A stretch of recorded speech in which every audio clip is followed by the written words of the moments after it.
Hello, j'espère que tu vas bien. Je te retrouve aujourd'hui dans cette nouvelle vidéo pour te parler du marketing de réseau et plus particulièrement de la présence en général du marketing de réseau de nos jours sur internet, sur les réseaux sociaux. Je n'ai pas fait de marketing de réseau. Là, je vais surtout en fait te parler un petit peu de moi, qu'est-ce que j'en pense et surtout dire à quel point finalement j'en ai ras-le-bol du marketing de réseau et sur plusieurs aspects en fait, je vais t'expliquer pourquoi. J'en ai vraiment marre et très clairement c'est pas quelque chose qui m'intéresse et par lequel je passerai à l'avenir. Après il faut jamais dire jamais, c'est sûr, mais en tout cas c'était une vidéo qui me tenait beaucoup à cœur parce que j'ai l'impression que à cause du Covid surtout, il y a énormément de gens qui se lancent dans le marketing de réseau parce qu'ils veulent essayer, mais également parce qu'il y a énormément de forcing par rapport au marketing de réseau, puisque moi-même j'ai déjà été contactée par des personnes qui font du marketing de réseau. Donc du coup dans cette vidéo je vais vraiment essayer de te faire un gros décryptage du marketing de réseau. Encore une fois tu as tout à fait le droit d'avoir le même avis que moi ou alors un avis complètement inverse. Le marketing de réseau ou plus souvent connu sous l'appellation de MLM. Le MLM est un terme anglais qui veut dire multi-level marketing, mais en français on dit surtout vente multiniveau. Après sur les réseaux tu peux entendre beaucoup de termes différents par rapport au marketing de réseau. Souvent les personnes qui travaillent dans le marketing de réseau disent marketing de réseau ou alors ils te parlent de marketing relationnel, marketing digital.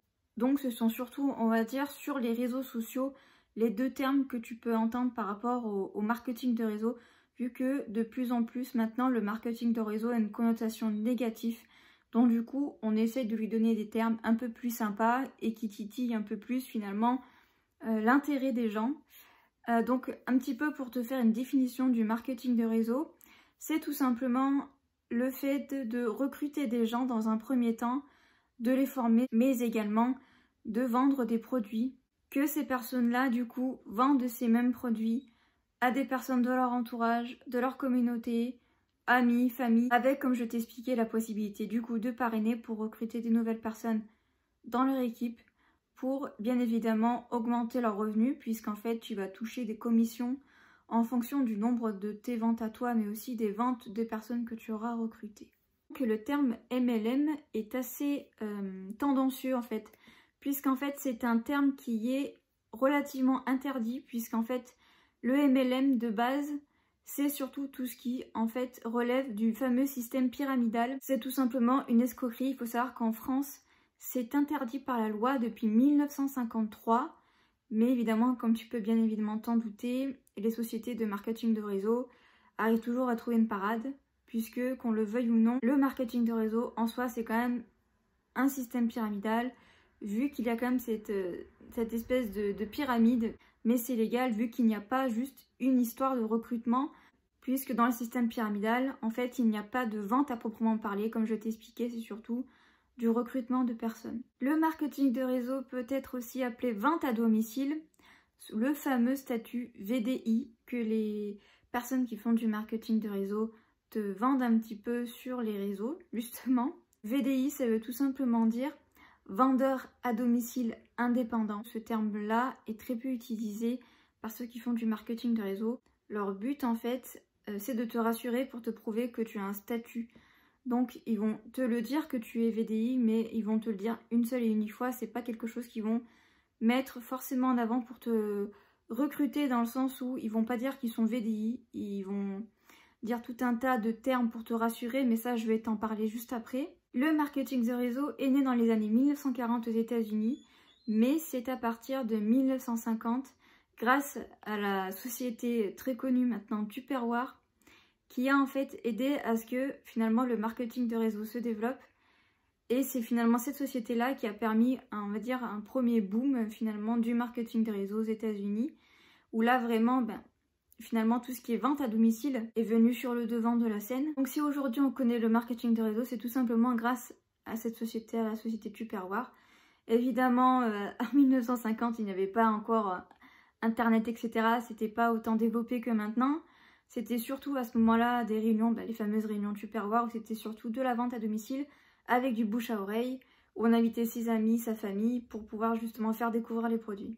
Maintenant, je vais te faire un petit peu le top 2020 des sociétés en marketing de réseau. Donc la première société et pas des moindres. C'est la société Amway qui a un chiffre d'affaires de 8,8 milliards de dollars, c'est énorme. Donc c'est une société qui vend des produits qui sont essentiellement basés sur la vente de compléments alimentaires et des produits ménagers.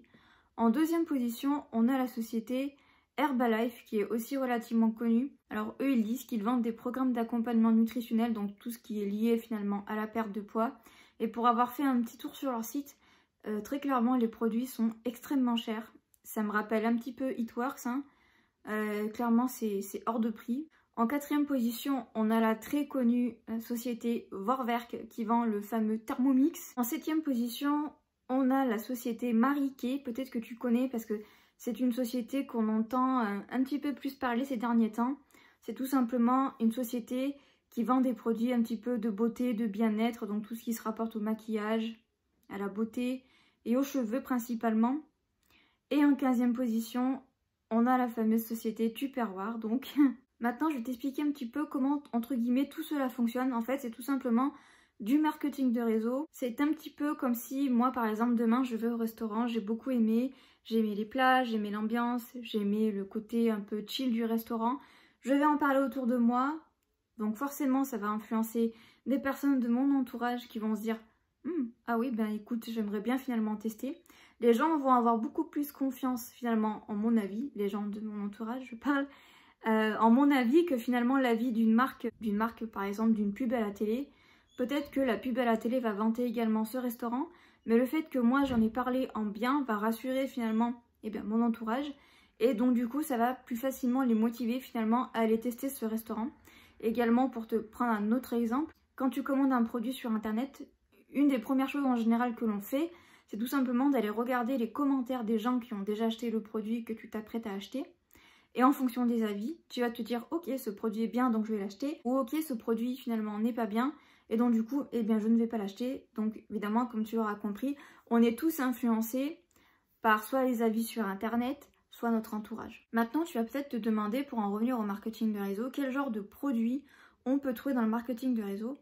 Il faut savoir que dans le marketing de réseau, tu peux trouver absolument tout type de produits, mais genre vraiment, je vais te donner quelques exemples, mais en général, les produits les plus connus qui sont mis en avant dans le marketing de réseau, c'est les produits minceurs. En général, c'est les produits en général qu'on entend, enfin qu'on voit en premier dans le marketing de réseau. Mais il y a également des produits comme voilà les produits de beauté, des produits pour enfants, des produits alimentaires comme des épices, des parfums et également aussi des sextoys. Donc vraiment, tu peux trouver vraiment tout type de produits dans le marketing de réseau. Il n'y a vraiment aucune barrière par rapport à ça. Personnellement, je sais que j'avais entendu parler de marketing de réseau il y a quelques années, puisqu'en fait, il y avait la société Unique. Alors maintenant, on n'entend plus trop parler de cette société, mais il me semble que c'était aux alentours de 2014-2015. Elle a vraiment fait un gros boom sur les réseaux sociaux. Alors si tu ne sais pas qu'est-ce que c'est comme société, Unique, c'est tout simplement une société qui vend du maquillage. Et je sais que moi, j'avais été approchée déjà plusieurs fois par cette société pour justement... pour être distributrice dans cette société. Bon voilà, comme je t'ai expliqué, ça ne m'intéresse pas, donc j'ai rejeté l'offre. Mais en tout cas, j'ai entendu parler du marketing de réseau pour la première fois grâce en fait à la société Unique. Maintenant, on va rentrer un peu plus dans le vif du sujet. Quels sont les réseaux sociaux qui sont plébiscités en grand nombre par le marketing de réseau? Je pense que tu l'auras beaucoup remarqué, mais dans un premier temps, c'est Facebook. En général, quand quelqu'un fait du marketing de réseau, son Facebook est clean de chez clean, puisqu'en fait c'est une des premières demandes que l'on te fait quand tu rentres dans le marketing de réseau. Il faut que tu aies une vitrine nickel, avec des belles photos, des beaux montages, un feed vraiment beau à regarder pour les gens qui cliquent sur ton compte. Bien évidemment, tu dois être en public également pour que tout le monde puisse regarder un petit peu qu'est-ce qui se passe sur ton feed. Le deuxième réseau qui est publicité par le marketing de réseau, c'est Instagram. Et le petit dernier qui arrivait sur le marché, c'est TikTok. Je pense que si tu es sur TikTok, c'est pas mon cas. Moi personnellement, j'aime pas TikTok, mais par curiosité, j'ai installé l'application et je suis allée regarder. Puisqu'en fait, il y a énormément de personnes qui font du marketing de réseau, qui ont pris littéralement en grippe ce réseau social, vu que voilà, c'est l'un des plus gros réseaux sociaux actuellement sur le marché. Donc bien évidemment, leur but c'est d'appâter la personne qui regarde le TikTok en question, et de le ramener soit sur Facebook, soit sur Instagram. TikTok, c'est vraiment juste un moyen finalement d'alpaguer la personne et de lui dire voilà ce qui se passe dans ma vie. Si tu es intéressé, n'hésite pas à venir m'en parler sur Instagram, sur Facebook. Maintenant, je vais te parler un peu plus des influenceurs et du marketing de réseau. Pour moi, dans un premier temps, je trouve que ça fausse le lien avec les personnes, avec la communauté. Il y a quelques mois en arrière, en fait, j'étais sur l'application WeMem. Et en fait, je discutais avec une fille. Le courant passait plutôt bien, on avait un bon feeling, etc. Et elle me dit, écoute, ça c'est plus pratique pour moi si on discute sur Facebook, ce que j'entends tout à fait. Donc du coup, elle me donne son nom et prénom pour que je puisse l'ajouter sur Facebook. Je décide d'y aller. Évidemment, on a beaucoup échangé, etc. Et là, quand je suis allée sur son Facebook, je me suis rendu compte du coup qu'elle faisait du marketing de réseau. Et là, en fait, elle essayait de plus en plus de me parler justement de sa société à elle par rapport au marketing de réseau. Et ça m'a énormément énervée puisque finalement, j'avais un bon feeling avec elle, on s'entendait plutôt bien. Et comme en fait, elle avait réussi à me faire basculer sur son Facebook, là où, comme je t'ai expliqué, effectivement, elle avait un très beau Facebook, hein, très soigné, c'était presque professionnel. C'était voilà, c'était vraiment très agréable à regarder. Mais moi, comme je t'ai expliqué, le marketing de réseau, ça m'intéresse absolument pas. Et j'ai pas du tout aimé la façon de comment c'est fait. C'est pas comme si elle m'avait expliqué, elle m'avait dit « Je préfère qu'on passe sur Facebook parce que c'est plus pratique pour moi. » Puis vite fait, elle me dit qu'elle fait du marketing de réseau. Si ça m'intéresse, je peux rejoindre son équipe, etc. J'aurais dit non, puis basta. Mais là, c'était vraiment, son but, c'était vraiment en fait qu'on discute un petit peu. Elle a vu que le feeling passait bien. Du coup, elle m'a rapatriée sur son Facebook. Puis après, elle a essayé d'un petit peu d'enclencher par rapport à sa société de marketing de réseau. Et ça, vraiment, j'ai pas du tout apprécié. Dans un deuxième temps, je pense que tu l'auras remarqué si tu suis des influenceurs qui font du marketing de réseau. Mais ils essayent encore plus au maximum d'interagir avec leur communauté. Alors tu vas me dire d'un côté, c'est pas mauvais. Mais moi personnellement, pour te dire, sur les réseaux sociaux actuellement, sur Instagram, je suis 3 comptes, que en plus c'est des comptes que j'aime beaucoup suivre, qui font du marketing de réseau. Et j'ai clairement vu une différence au niveau de leur partage, puisqu'elles rendent beaucoup plus en interaction avec leur communauté. Par exemple, avant, elles partageaient leur vie, que ce soit leur vie de maman, leur vie lambda, on va dire. Et puis tout d'un coup, elles vont se mettre au marketing de réseau. Donc ça, dans un premier temps, bien évidemment, elles ne vont pas te le dire.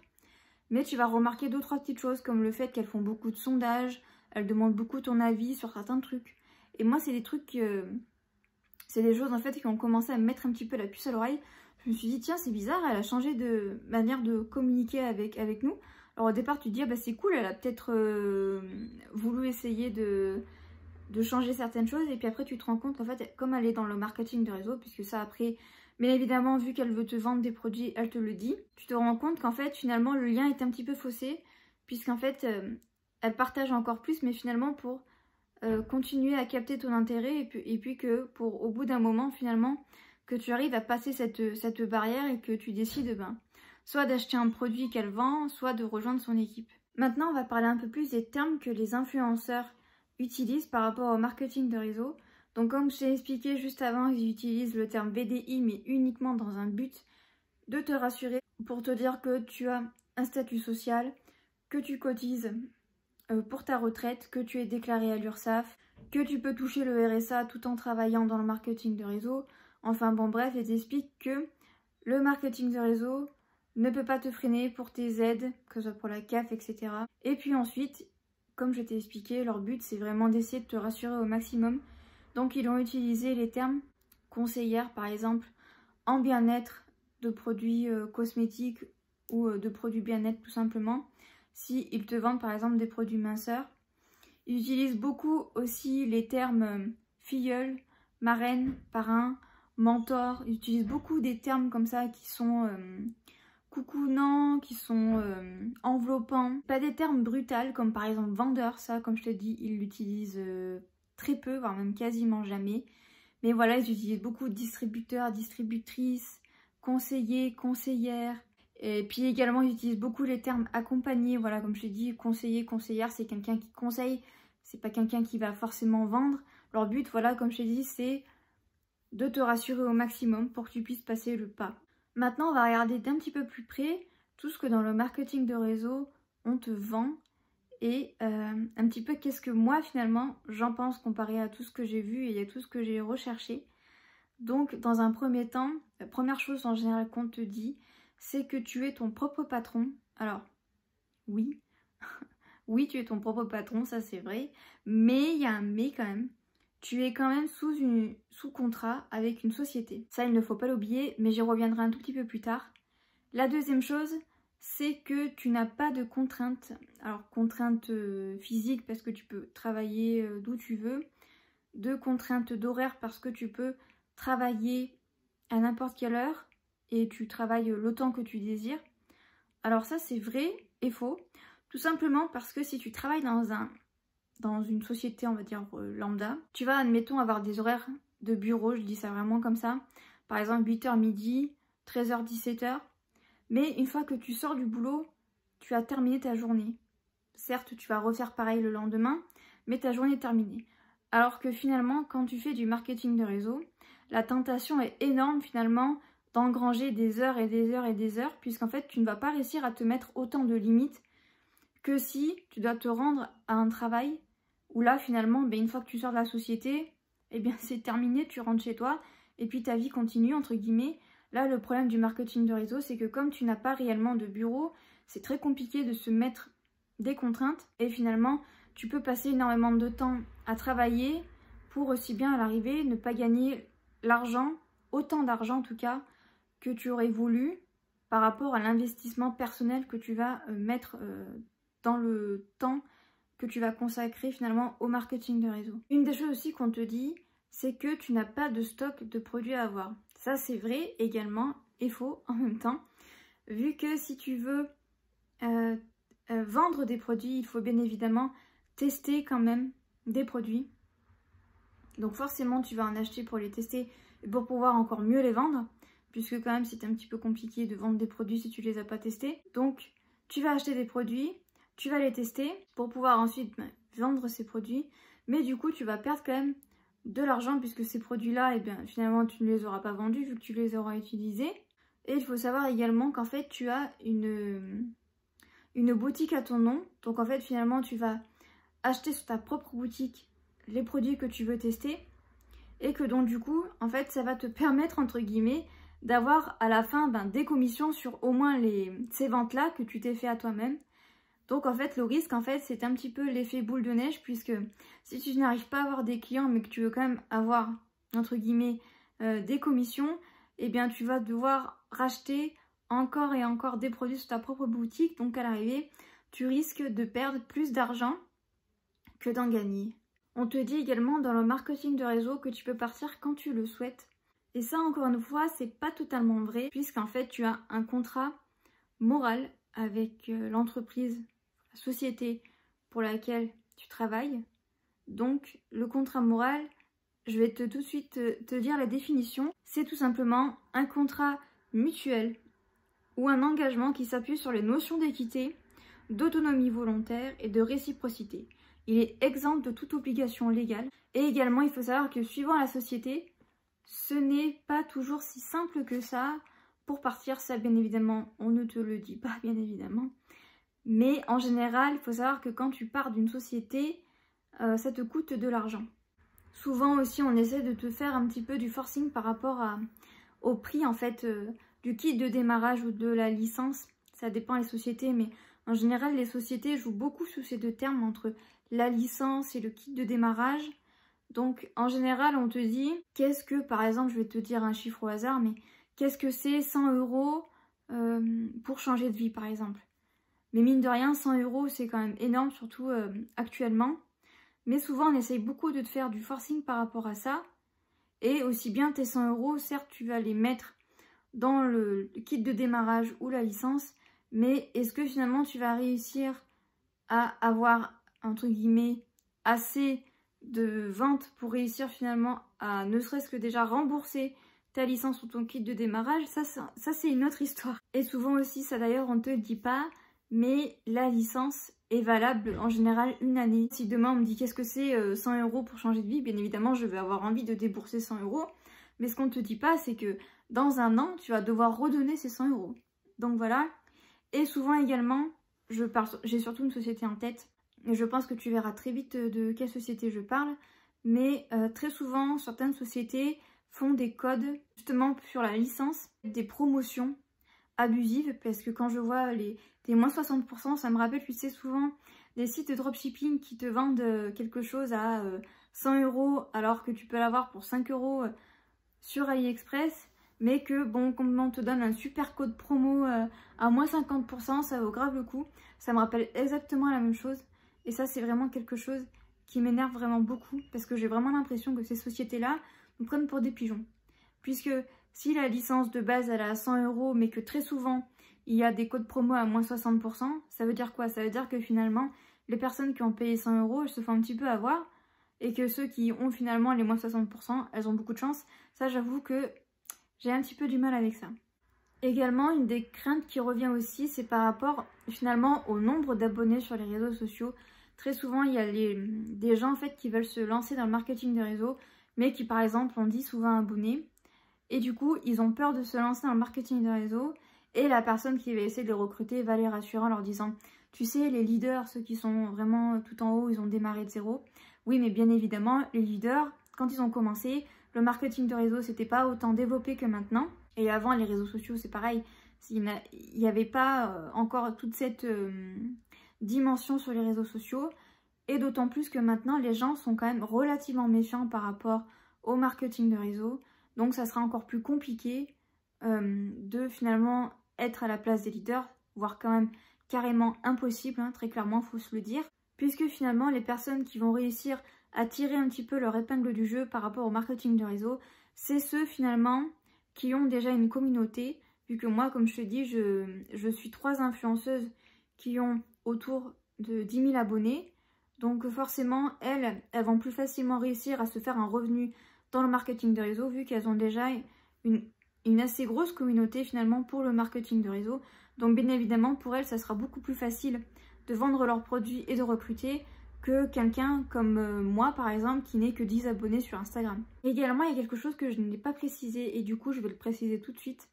Par rapport aux contraintes également, ce qu'on ne te dit pas, c'est que tu as des posts en fait qui sont obligatoires, que ce soit en post dans ton feed Instagram ou des posts, ou Facebook d'ailleurs, je dis Instagram parce que c'est le premier réseau qui me vient. Tu as aussi également des posts en story à faire. Et ça, je pense que si tu suis des personnes qui sont dans le marketing de réseau, tu l'auras relativement remarqué, vu que très souvent leurs stories sont relativement longues et on te bassine d'avant-après, de commentaires de clients qui sont satisfaits de leurs produits. Mais c'est quand même des contraintes qu'il faut quand même noter avant de rentrer dans le marketing de réseau. Tu vas devoir beaucoup poster. Ils appuient également beaucoup sur le fait qu'elles touchent 4 ou 5 commissions par mois. En fait, c'est une commission par semaine et qu'elles ont en plus leur salaire. Ça, elles appuient beaucoup dessus. Souvent, d'ailleurs, elles font des captures d'écran avec un petit dollar où elles te montrent des tableaux avec très souvent des nombres en fait à 3 chiffres, que ce soit 5 000 $, 10 000 $. Elles essayent vraiment de te donner envie. C'est vraiment un petit peu pour te montrer à quel point finalement on essaye un petit peu de te faire miroiter que le marketing de réseau, tu peux avoir de l'argent facilement et rapidement alors que c'est faux.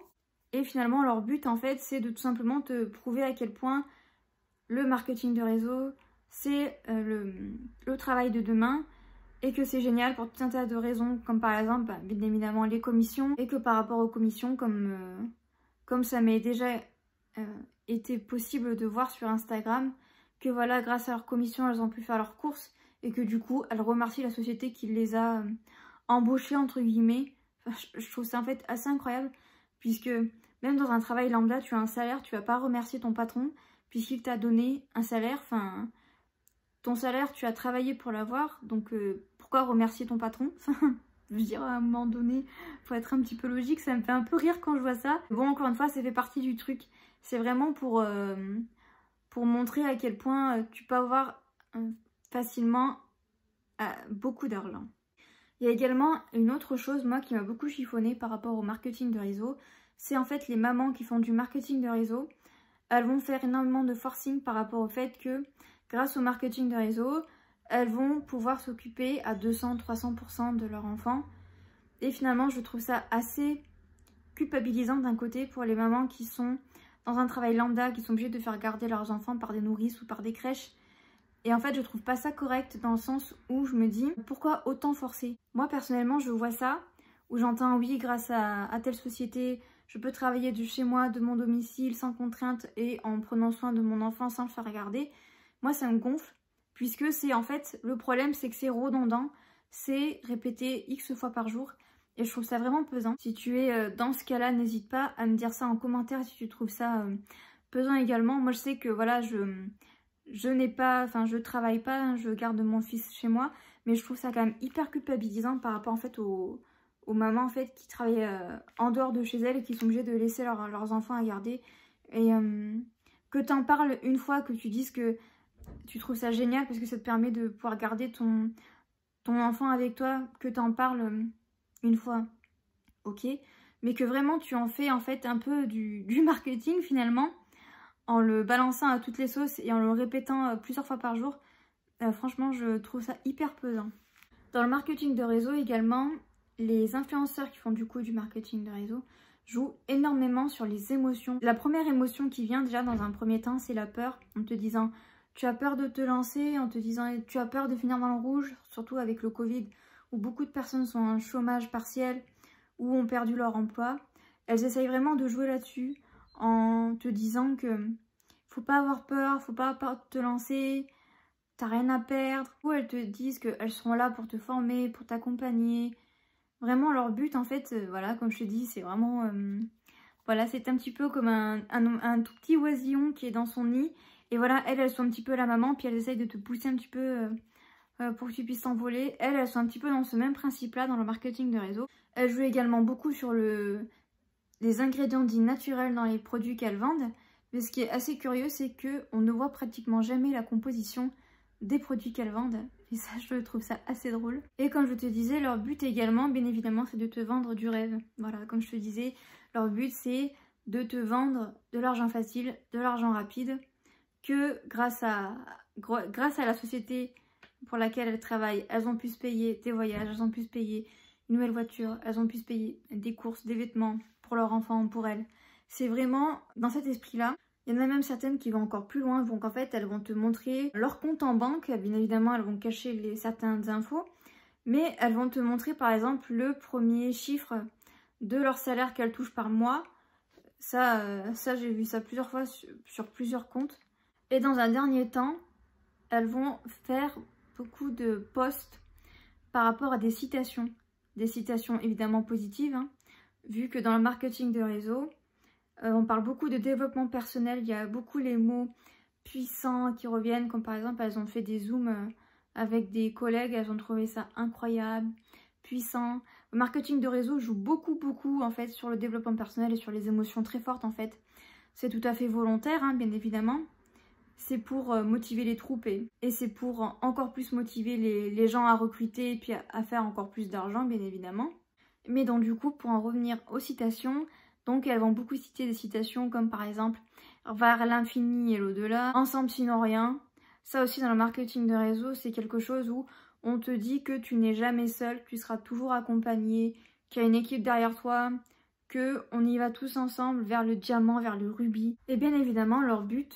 Et très clairement, j'ai déjà vu, comme je t'ai dit, sur des comptes Instagram, elles cassent littéralement du sucre sur le dos en fait du monde du travail, puisque on va te vendre un monde du travail très négatif, où c'est du chacun pour soi, où le patron s'en met plein les poches et toi tu n'auras rien en gros. Alors que dans le marketing de réseau, c'est voilà, il y a une chaîne de solidarité qui se met en place et le patron s'en met plein les poches, mais toi aussi tu en auras plein les poches. On essaye vraiment en fait de tout faire en fait pour te prouver que le marketing de réseau c'est forcément mieux que le monde du travail. Alors, oui, d'un côté dans le monde du travail ce n'est pas simple et très souvent les gens dans le monde du travail sont égoïstes, ça c'est, on va pas dire que c'est faux, hein, mais il faut quand même pas faire de généralité. Il y a quand même des entreprises qui sont quand même bien. On te dit que dans un travail traditionnel, tu n'arriveras jamais à avoir des salaires comme dans le marketing de réseau qui peuvent être très élevés, avec des primes très élevées. Ça aussi également, ça dépend dans quelle entreprise tu travailles. Mais vraiment, on te fait vraiment un forcing pour te dire que le marketing de réseau, c'est forcément meilleur que le monde du travail. Comme je t'ai expliqué, donc on joue beaucoup sur les émotions dans le marketing de réseau. Mais on va aussi beaucoup être dans la bienveillance, beaucoup. On va beaucoup t'encourager, vraiment plus. Comme je te dis, ça va beaucoup avec le développement personnel. Et du coup, leur but, c'est de te rassurer pour que tu donnes encore plus, pour que tu sois au max de tes capacités. Et donc du coup, si tu fais des bonnes choses, on va te récompenser plus. Souvent d'ailleurs, dans les stories, tu le vois, les filles, elles sont à la limite de pleurer. Il n'y a vraiment en fait pas de juste milieu dans le marketing de réseau. Donc maintenant, je vais te faire une conclusion, on va dire, globale du marketing de réseau comparé à tout ce que j'ai vu, tout ce que j'ai entendu. Puisqu'il faut savoir que j'ai quand même vu des témoignages positifs, j'ai pas vu que des témoignages négatifs. Mais du coup, je voulais un petit peu te faire une conclusion de ce qui revenait un petit peu à chaque fois dans les deux cas. Donc en point positif dans le marketing de réseau, c'est tout simplement la rencontre avec d'autres personnes. Voilà, tu discutes avec d'autres personnes, voilà, grâce aux réseaux sociaux, tu as vraiment une communauté internationale. Tu crées des liens d'amitié très forts avec les gens. Ça, c'est vraiment le premier point positif qui revient. Et le deuxième point positif, c'est tout simplement que tu en apprends beaucoup plus sur toi grâce à toutes les formations que tu manges par rapport au développement personnel. Donc forcément, ça fait du bien à l'estime de soi. Mais maintenant, on va passer au point négatif. La plupart des personnes qui ont quitté le marketing de réseau, mais qui ont une expérience quand même positive dans le marketing de réseau, elles disent qu'elles sont bloquées par rapport à leur créativité, puisque finalement la société qui les a embauchées veut une certaine image par rapport à la société. Donc tu n'es pas libre à 100% de ce que tu veux faire. Et ça, pour les personnes qui sont relativement créatives, ça peut poser un problème. Le deuxième point négatif, c'est que en fait, la plupart des personnes qui ont quitté le marketing de réseau, c'est des personnes qui étaient un petit peu leaders dans le sens où eux, leur but, c'était vraiment de se faire beaucoup d'argent et de monter, mais qu'en fait, ils n'arrivaient pas à trouver des personnes dans le marketing de réseau qui pensaient comme elles. Donc, ça les a bloqués à un moment donné. Et le troisième point négatif, c'est tout simplement, comme je t'ai expliqué, le trop émotionnel. Donc voilà, le trop ou le pas assez finalement, entre guillemets, vu que quand on est content de toi, on va te récompenser plus. Et quand on n'est pas content de toi, et ben on va te rabaisser plus. Donc voilà un petit peu pour te faire une conclusion. Bon, comme tu l'auras remarqué, moi le marketing de réseau, eh ben, c'est pas du tout mon truc. C'est pas du tout quelque chose que je conseille également. Il y a trop de risques par rapport à la balance bénéfice-risque, je trouve. Encore une fois, si tu as une expérience dans le marketing de réseau, n'hésite pas à me mettre un commentaire et puis n'hésite pas à me dire ton avis également. Moi, encore une fois, mon but c'était pas de te faire une vidéo neutre, pas du tout. Puisque, ben voilà, comme tu as pu le constater, j'avais quand même pas mal de choses à dire par rapport au marketing de réseau. Donc, voilà, j'en ai terminé avec cette vidéo. J'espère qu'elle t'aura éclairé sur certains points. Si la vidéo t'a plu, n'hésite pas à t'abonner et à me rejoindre également sur Instagram. Le lien est en barre d'infos. Et jusqu'à jeudi prochain, je te souhaite une très bonne semaine. Bye bye.